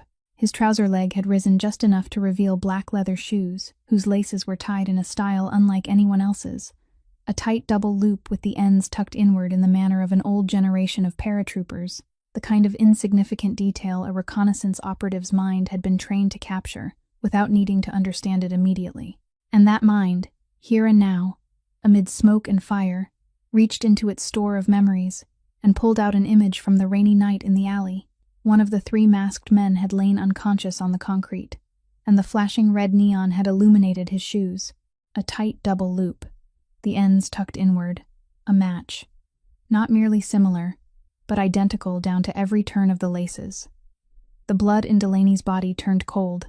The scattered pieces from the past several days arranged themselves inside her mind with such speed that she nearly staggered. The man who knew Ronan's schedule, the man who could send his bodyguards away with a single telephone call, the only person who knew that a message concerning his father's file would draw the crime lord to Halstead alone, the man assigned to investigate the very ambush he had arranged, and tonight, the only outsider who had known the timing of the house's defenses in advance. Every piece pointed to one person, the man who had stood behind Ronan Ashford for 20 years. Delaney sprang to her feet. Her cry of Ronan's name tore through the roar of the flames, and her arm pointed directly toward Corrigan. For a fraction of a breath, the right-hand man's eyes met her ash-gray gaze, and that was enough. He understood immediately that she had read him. There wasn't a second of denial or another attempt at pretending. Corrigan dropped the phone onto the ground, stepped backward twice into the darkness between two rows of buildings, and vanished with the clean speed of a man who had practiced his escape route for this exact moment long ago. Ronan charged after him to the mouth of the narrow passage, but only empty darkness remained. His men scattered in every direction at his command, while he stood there with the flames devouring the red brick house on one side, and the darkness that had just swallowed the man he trusted more than anyone in the world on the other. Across his face, the fire illuminated something colder than the night itself, devastation compressed into steel. The ambulance departed carrying Miss Dot, with Delaney seated beside the stretcher. The fire engines arrived in time to prevent the flames from spreading to the neighboring houses, but they couldn't save the Blue Finch. When the first gray light of dawn appeared, and the final streams of water had been shut off, Ronan Ashford walked alone through the lingering smoke, stepping into soaked ashes that reached his ankles. He passed the blackened frames of the mismatched wooden tables, stopped where the darkest corner table had once stood, bent down, and lifted a small smoke-stained object from the gray ashes. It was his father's mechanical watch, the one he had removed and placed on the table when he rolled up his sleeves to help fight the fire during the night. The glass was cracked diagonally, and the leather strap was scorched. He wiped away the soot with his thumb, pressed it to his ear in the silence of the morning, and amid the soft fall of ashes all around him, he heard it, steady, enduring, refusing to stop. Tick, tick, tick. The ship repairman's watch was still running. Late at night, the hospital held only the steady hum of machines and the soft sound of nurses' shoes gliding along the corridor, and in the intensive care room at the far end of the hall, Miss Dot lay among tubes and blinking monitors, so small that the hospital bed seemed twice its size, her chest rising and falling weakly with the rhythm of the ventilator. The doctor said her lungs had been damaged by the smoke, that her age made the situation more dangerous, and that the coming days would decide everything, but no one dared promise what the outcome would be. Delaney had sat beside the bed from the moment Miss Dot was admitted, and hadn't taken a single step away. The hands that had once dismantled the most dangerous things in the world could do nothing now, except hold the wrinkled hand resting motionless on the white blanket. The hand that had placed a bowl of hot soup on a cold stone step, had folded Delaney's fingers around the walnut handle of a knife, and had filled a teacup beneath candlelight. On the small table beside the bed lay everything that remained of the Blue Finch, a smoke-stained, leather-bound recipe book the old woman had clutched until she lost consciousness, and the nurses had been forced to gently loosen her fingers one by one before they could take it from her. Near dawn, when exhaustion began dragging Delaney's eyelids down, she reached for the book, intending to wipe away some of the soot for Miss Dot, and as the pages carrying the smell of smoke slipped through her fingers, pages filled with recipes written in that familiar slanting hand: honey butter bread, chicken soup for cold days, blueberry pancakes with twice the batter on Saturday mornings. An envelope slid from the middle of the book and fell into her lap. The paper had yellowed with age and wasn't sealed. On the front were only a few words written in ink that had dried long ago. For my daughter. Read this when you feel brave enough. Delaney sat completely still for a very long time before she dared remove the pages inside, and beneath the dim yellow light of the hospital room, Miss Dott's handwriting appeared, trembling with age but arranged in straight, careful lines, just like the woman herself. She wrote that if Delaney was reading those words, then she must be somewhere that made talking inconvenient, and that Delaney shouldn't cry yet because there were still a few things she hadn't had the chance to explain. She wrote that she had known who Delaney was before she ever placed the bowl of soup before her. Not the name found in documents, but the person beneath it, because a woman who had lived 70 years could recognize the eyes of a soldier who had been left behind. She had chosen Delaney not out of pity, but because her house was missing a daughter, while Delaney was missing a home, and the two needs had fit together perfectly. Then the words turned toward something that made Delaney's heart catch between two beats. Miss Dott wrote about the boy in the suit who always sat at the corner table. Did Delaney truly think she didn't know who he was? She had recognized him from the first day he returned, from the way he finished every bite and never left so much as a crumb. A person could pretend to be hungry for pancakes, but no one could pretend to be hungry for warmth. She read the newspapers. She knew what people called him now, and how deeply the whole city feared his name. And she still served him pancakes exactly as she had served the little boy standing outside the window all those years ago, because people had pointed guns at one another often enough, and someone still had to keep setting food on the table. Delaney didn't know when the tears began falling onto the page. She turned to the final sheet, and there, in handwriting far more careful than the rest, as though it had been written on a day when Miss Dott's hands were stronger, came the old woman's last instructions. The red brick house, the restaurant, the faded blue finch on the sign, the recipe book, and everything else she owned would belong to Delaney. The documents had already been prepared by the elderly lawyer at the end of the street during the previous autumn, for the daughter God had sent 40 years late. Late was still late, but she had arrived, and Miss Dott no longer had anything left to hold against him.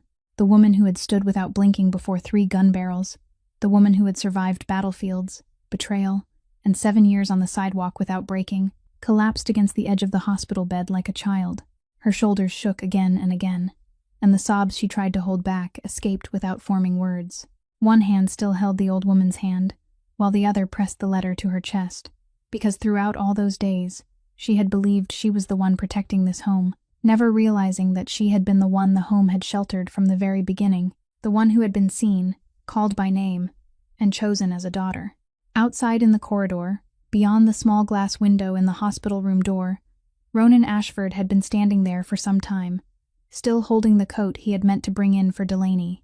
He had remained motionless from the moment the letter fell from the book, watching the strongest woman he had ever known break apart beside the hospital bed of the woman who had set food before 2 people without homes.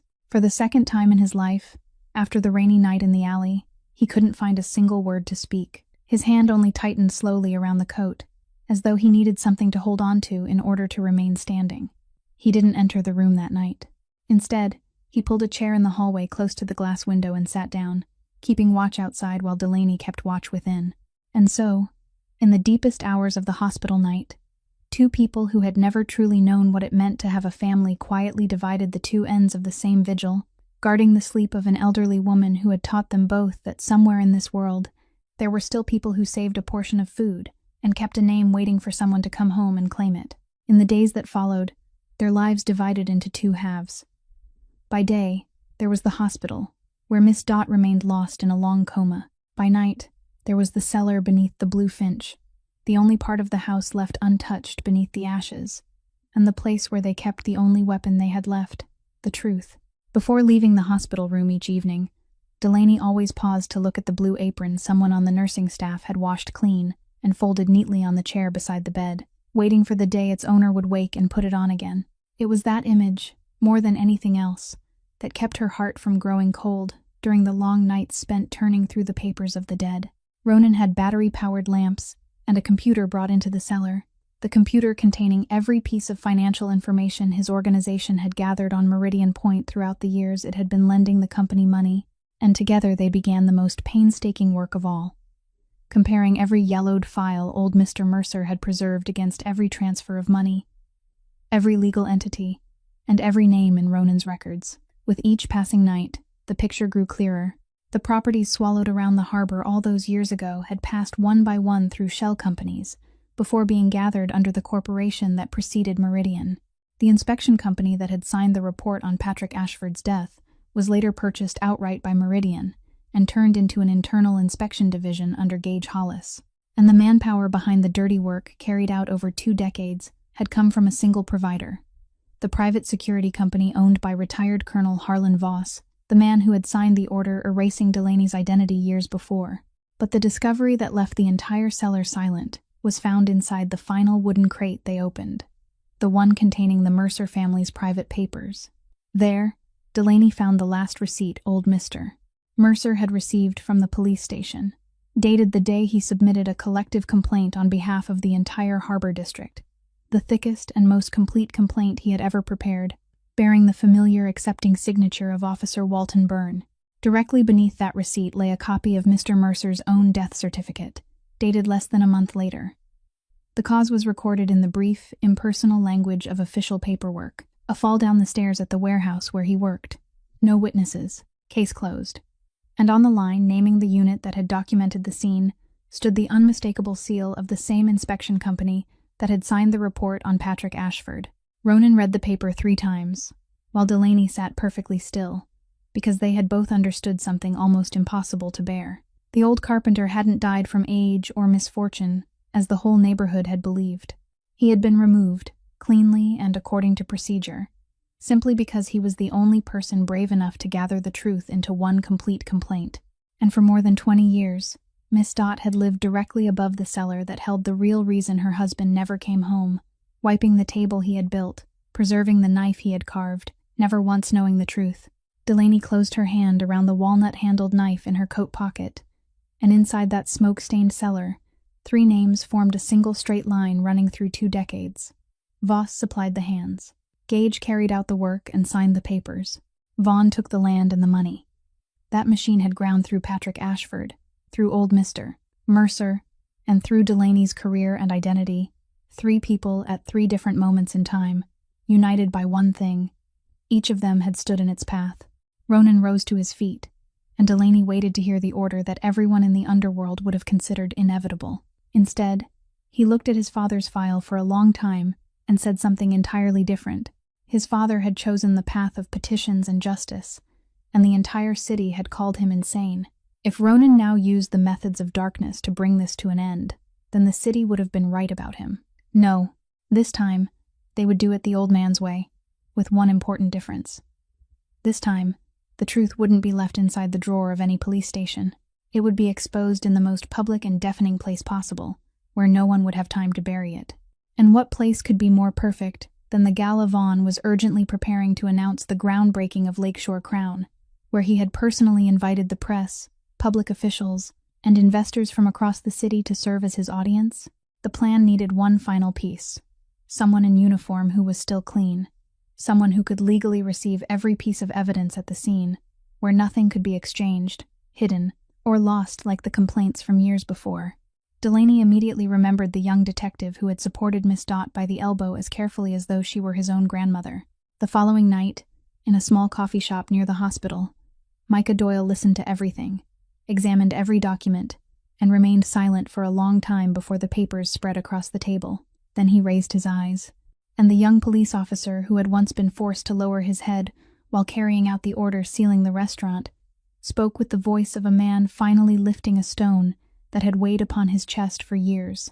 I joined the force because I believed that when ordinary people filed a complaint, there had to be somewhere for it to go. You're giving me the chance to prove that. I'm in. The night of the gala arrived like a citywide celebration. Searchlights swept bright ribbons across the sky. A red carpet stretched from the lobby of Meridian Tower all the way to the curb. Luxury cars lined up one after another, and while the magnificent grand hall below steadily filled with expensive gowns, tailored suits, and the ringing of champagne glasses, a shadow dressed as a maintenance technician quietly passed through the employee entrance at the rear of the glass tower, using an access card Ronan's people had arranged days earlier. Delaney had memorized the building from its blueprints to its shift schedules. She knew that tonight was the only night when every eye in security would be drawn toward the grand hall, where their employer was preparing to step onto the stage and claim his moment of glory. She knew the server floor was located high within the technical section of the tower, where Vaughn kept the one thing men like him never dared store in their private homes and never dared destroy: an electronic black ledger recording every unnamed payment made over the past 20 years. The insurance policy of one guilty man used to bind other guilty men to him. It was the final piece their plan needed, because old Mr. Mercer's files could tell the victims' stories, but only the black ledger could name the people who had paid for them. She moved through the building like water filtering through sand, blending into the catering staff on the kitchen level, separating from them in the service corridor, and taking the freight elevator to the technical floors. She passed every camera during the blind interval she had calculated from the security plans, disabling nothing and leaving no trace. A true ghost moving through a tower too absorbed in its celebration to notice her.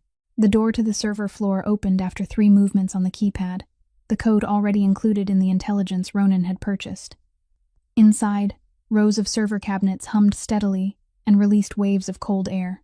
Delaney inserted the storage drive into the exact system Ronan's specialist had identified, and streams of data began pouring into it, year by year, payment by payment, 20 years of filth copying itself into a device smaller than her hand. But just as the progress bar reached halfway, the door behind her burst open, and a familiar, massive figure nearly filled the entire frame. It was Buck, the man who had fled from the kitchen that night, and the same man who had poured the liquid along the walls of the Blue Finch. Gage had personally assigned him to guard the technical level during that exact shift, because he didn't fully trust the building's regular employees. Buck recognized her immediately. The old terror flashed in his eyes, but this time an entire tower filled with allies stood behind him, and fear hardened into reckless courage. He pulled the metal baton from his belt and didn't call for help, because even he was standing in a place that held secrets capable of burying him. Then he charged. The fight unfolded between 2 narrow rows of server cabinets, brief and silent. Buck swung the baton with the full weight of his massive body. Delaney leaned aside, letting the blow graze the shoulder of her uniform, then used his momentum to twist his arm against itself. The baton fell, and the tip of her shoe knocked it beneath a server cabinet. He growled and came at her with his fists. She stepped back twice into the narrow aisle, where his size became a disadvantage, waited until his third punch reached its full extension, then moved inside the arc of the strike. One joint lock closed around his wrist. One precise blow struck behind his knee, and the huge man collapsed onto the cold tile floor, pinned on his side with one arm twisted behind his back. For an instant, he continued struggling to rise, until something cold touched his cheek.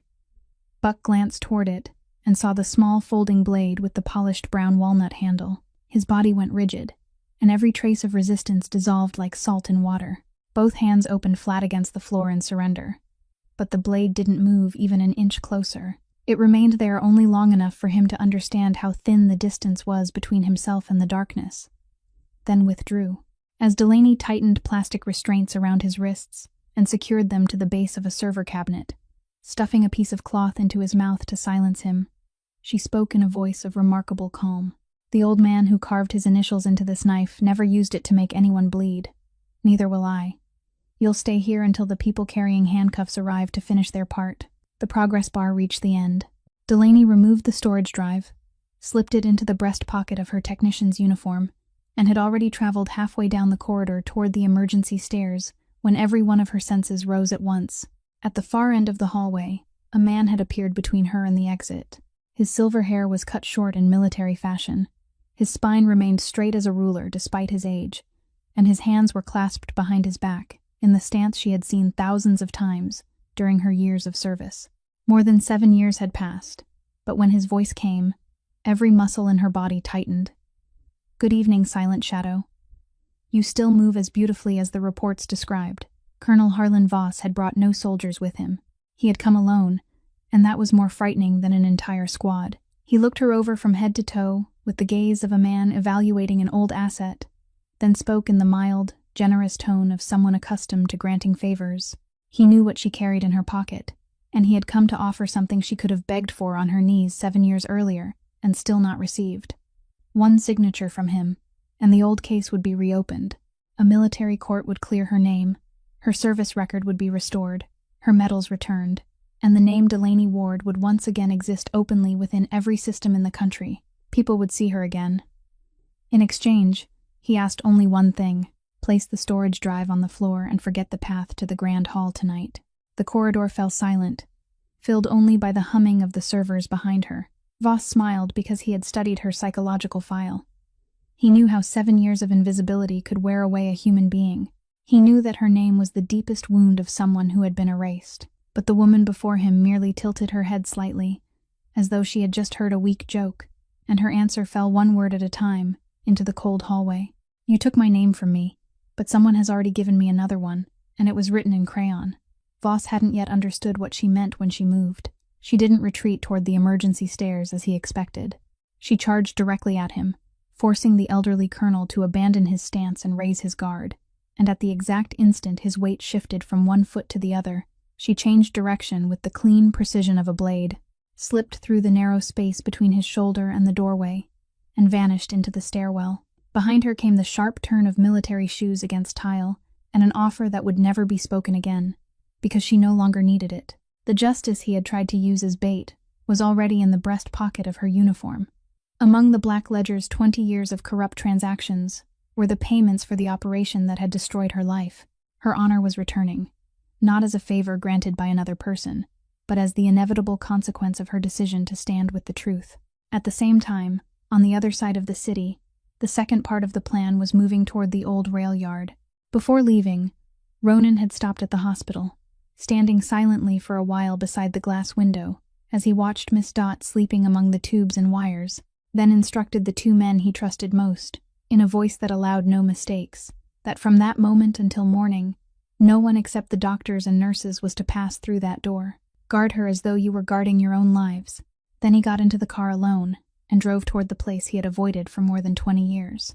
Their plan required Gage Hollis to leave Meridian Tower on the night of the gala, so Delaney would have an open corridor through which to move, and the only bait powerful enough to draw that old fox from his den on the most important night of all was the very thing he had been desperately hunting: the crates containing old Mr. Mercer's files. Ever since the fire, his people had searched everywhere to discover what had been rescued from the cellar, so information was released through the exact channels from which Gage regularly purchased his intelligence, claiming that all the files were being stored inside a shipping container at the old harbor rail yard and were scheduled to be moved during the gala, when every eye in the city would be fixed upon the tower. Gage took the bait, because a man like him couldn't allow those papers to survive another night.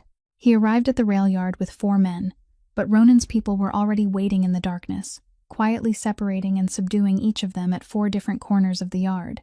When Gage finally pushed open the rusted container door, he wasn't greeted by crates of documents, but by a man standing in the empty space within, moonlight slipping through a gap in the corrugated roof and falling across his charcoal suit. Behind that man, through the open end of the container facing the water, the old pier cast its crooked shadow over the black surface.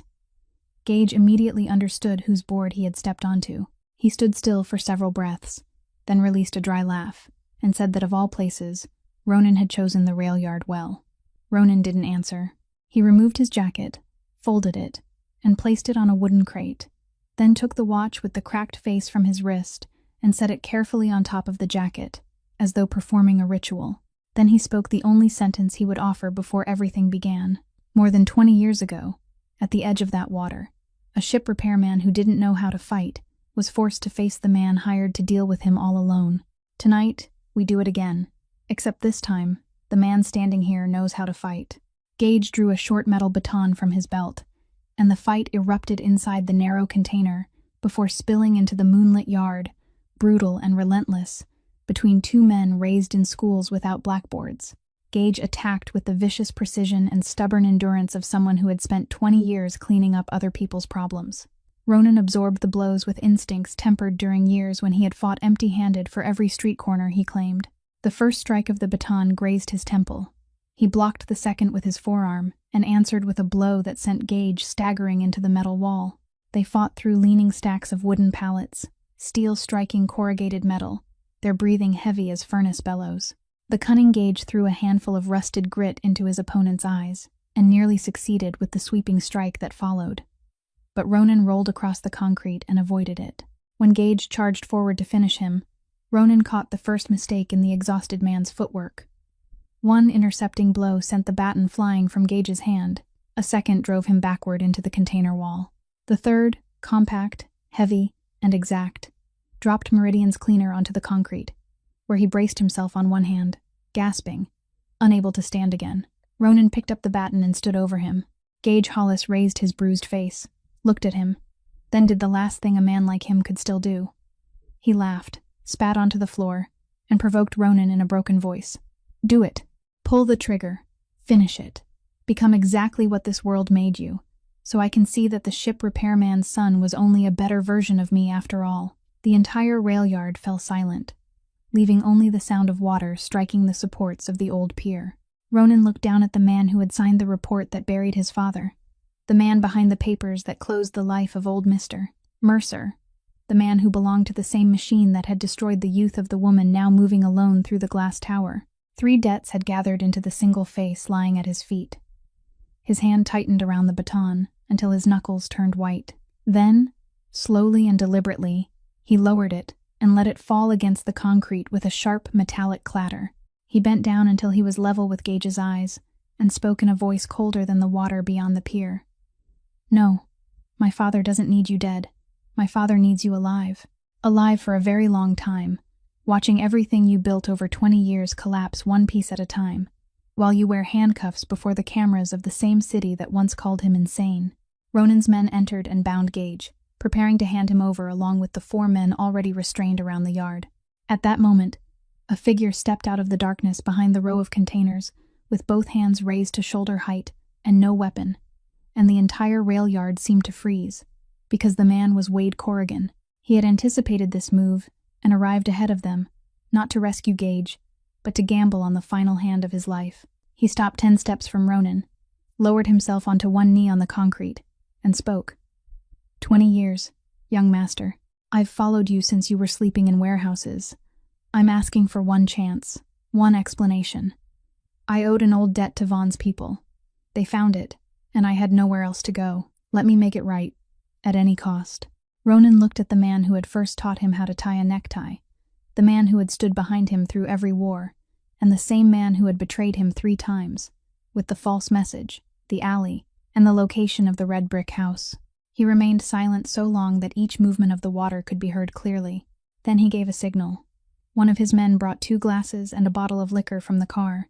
Ronan filled both glasses himself, handed one to Corrigan, lightly touched the rims together, and drank his empty, as though 20 years of loyalty deserved to be laid to rest with one proper drink. Then he set down the glass and delivered the sentence in a voice no louder than the wind. Before sunrise, you will leave Chicago. Listen carefully.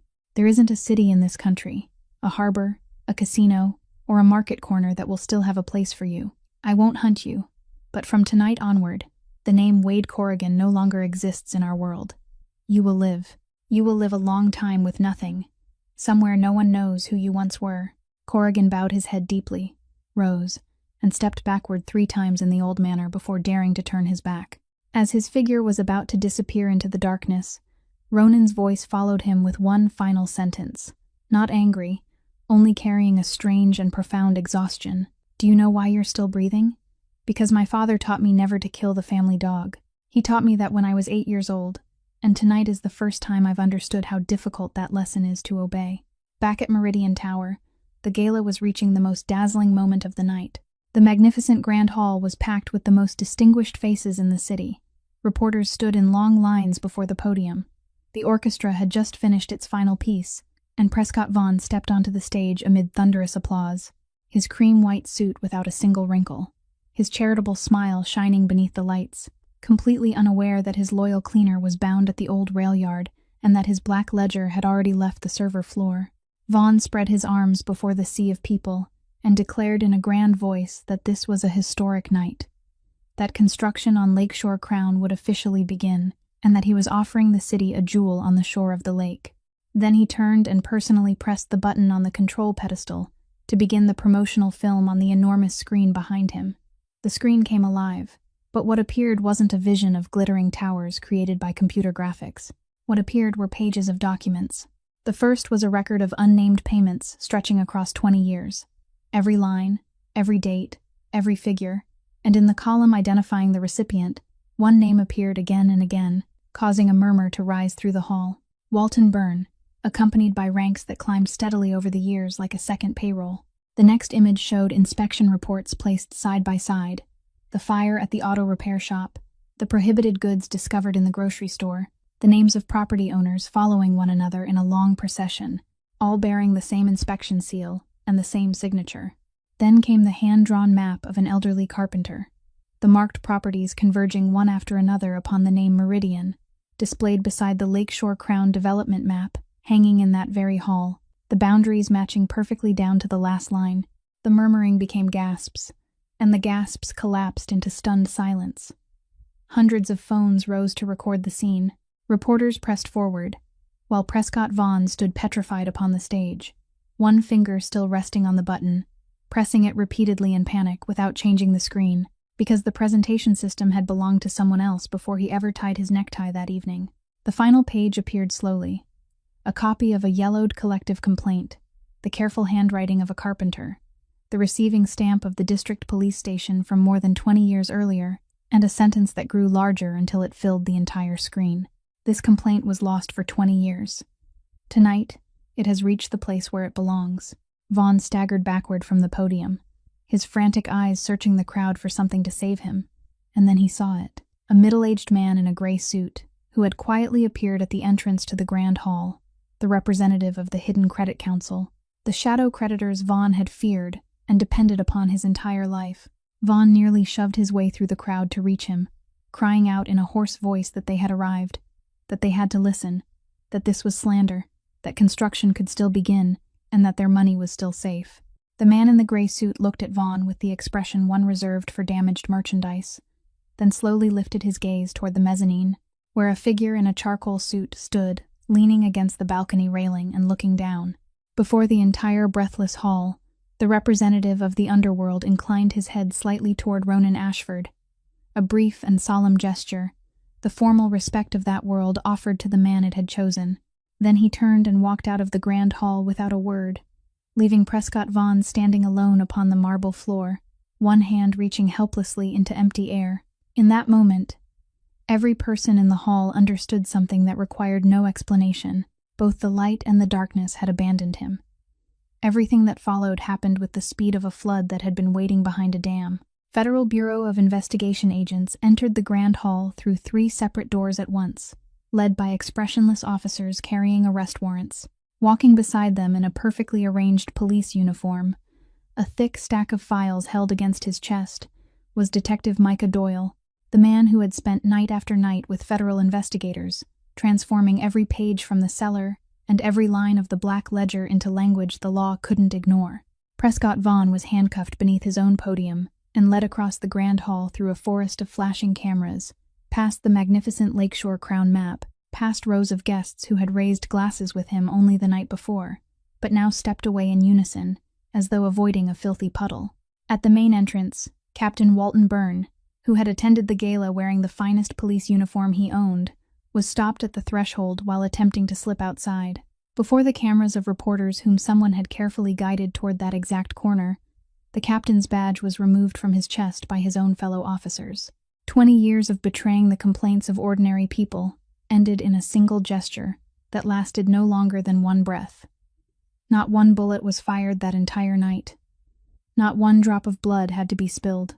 Meridian Point's 20-year empire collapsed in the middle of its own coronation celebration, buried beneath the very truths it had tried to bury. On the mezzanine balcony, Ronan Ashford quietly watched it all below, the chaotic movement of the crowd, the screen still displaying the complaint written by an elderly carpenter, Micah Doyle clearly reciting the rights of the accused in the middle of the Grand Hall. The man who had spent his entire life using power to collect debts, punish enemies, and force others to lower their heads now stood with both hands resting calmly upon the stone railing, feeling something he hadn't known within his chest for more than 20 years. For the first time, the strength in his hands had been used to raise something decent instead of crushing something beneath it. And he found himself thinking that he wished the ship repairman from all those years ago could stand there for just 1 minute and see that at last, the entire city was reading his complaint. The following spring, The Halstead neighborhood welcomed a Saturday morning the entire street had been waiting for. Miss Dot had awakened in the middle of winter and recovered slowly but steadily, just as she had lived her whole life. And on the day she was discharged from the hospital, the entire neighborhood crowded onto the sidewalk outside the entrance, simply to wave their beloved old woman home.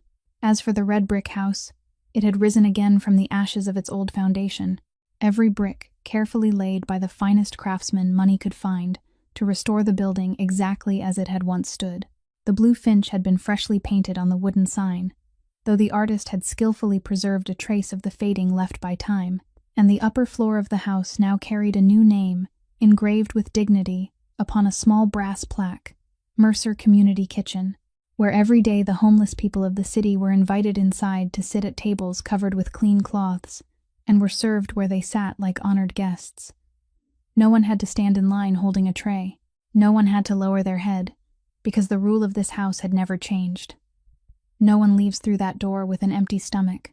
That Saturday morning, the Blue Finch opened its doors again, and the laughter of children once more rang out around tall stacks of steaming blueberry pancakes. The neighborhood children crowded around two tables, pushed together, as though there had never been a single day without them. Little Poppy's new front tooth had finally grown in, and she grinned proudly as she showed her friends the drawing displayed in a wooden frame in the most honored place in the restaurant, the crayon picture of a woman in a moss-green coat, standing before a red house. The only thing Delaney had carried with her out of the fire that night, now protected beneath glass like a treasure belonging to the whole house. In the middle of the morning, the bell above the door chimed, and Micah Doyle entered wearing a new police uniform, the insignia of his recent promotion gleaming on his shoulders.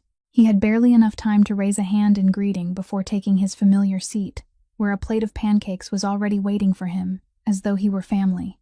Near noon, when the restaurant had grown warm with people, and the scent of butter browning on the griddle, Miss Dot wiped her hands, slowly removed the blue apron she had worn for 40 years, folded it neatly, then placed it around Delaney's neck and tied the strings behind her with hands that were wrinkled but steady. She offered no long speech. She merely patted twice the shoulders of the daughter God had sent her 40 years late, and the entire restaurant fell silent for one heartbeat before someone began to applaud.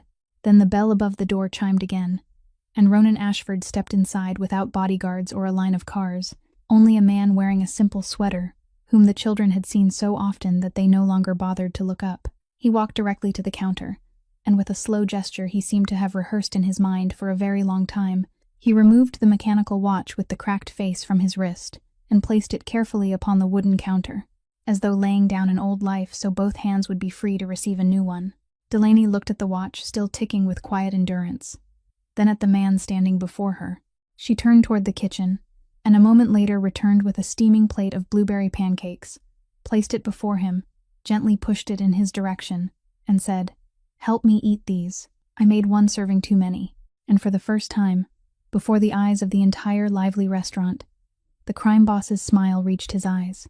Their story ended there, amid the scent of pancakes and the laughter of children. But it left us with something worth carrying forward. People aren't invisible because they're poor. They become invisible only when no one is willing to look.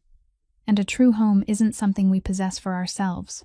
It is something whose doors we open and build for others, sometimes beginning with nothing more than a bowl of hot soup, a name spoken correctly, or a kindly told lie.